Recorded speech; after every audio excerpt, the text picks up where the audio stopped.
నేను చేయబోతున్న recipe cabbage. అయితే చాలామంది ఈ పై ఉన్న స్కిన్ తీసేసి పారేస్తారు. యాక్చువల్గా వీటిలోనే విటమిన్స్ ఎక్కువగా ఉంటాయి. ఇవి ఉప్పు నీళ్ళల్లో ఏ వెజిటబుల్ అయినా సరే ఒక హాఫ్ అన్ అవర్ ఉంచి అప్పుడు మనం కట్ చేసి వంట చేసుకుంటే హెల్త్కి చాలా మంచిదండి. స్టవ్ మీద నేను కుక్కర్లో చేస్తున్నానండి. ఎర్లీ మార్నింగు బాక్సులు కట్టే వాళ్ళకి క్యాబేజీ కలర్లో కంటే కుక్కర్లో చేస్తే చాలా ఫాస్ట్గా అయిపోతుంది. ఒకసారి ఇలా ట్రై చేసి చూడండి.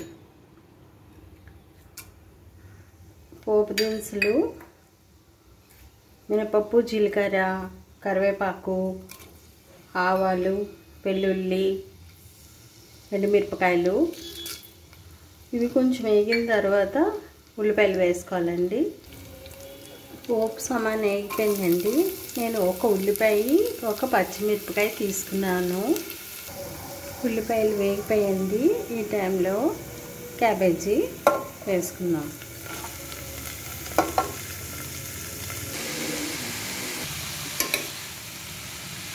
క్యాబేజీ వేసుకున్న తర్వాత ఇలా కలుపుకొని కాసేపు మూత పెట్టి ఉంచుకోవాలండి.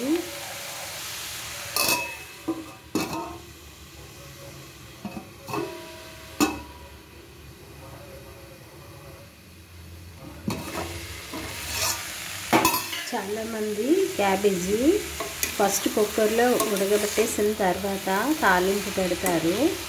అలా కాకుండా ఇలా ఒకసారి ట్రై చేసి చూడండి. క్యాబేజీ పచ్చివాసన పోయిన తర్వాత సాల్టు, తగినంత కారం వేసుకొని కలిపెట్టాలండి. కొంచెం ఉప్పు కారం వేసుకున్న తర్వాత కొంచెం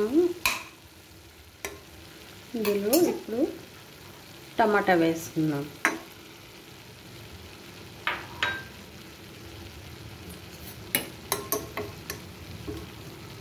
జస్ట్ ఇట్లాగా కవర్ చేసేసి వాటర్ వేసుకుందాం.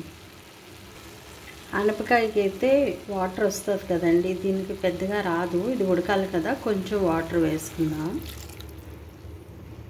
ఇప్పుడు కుక్కర్ మూత పెట్టి విజిల్ పెట్టుకుందాం. మూత పెట్టిన తర్వాత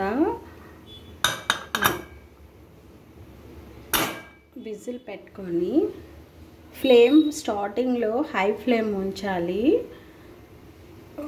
తర్వాత లో మీడియంలో 3-4 విజిల్స్ వచ్చే వరకు ఉంచితే సరిపోతుంది.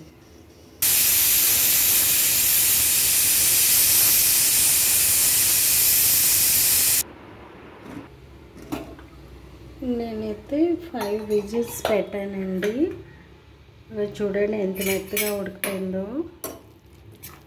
మీకు ఈ వాటర్ లాగా వద్దనుకుంటే కొంచెం సిమ్మిలో పెట్టేసి మూత పెట్టి ఉడికించుకుంటే సరిపోతుంది. చాలా ఫాస్ట్గా అయిపోతుంది.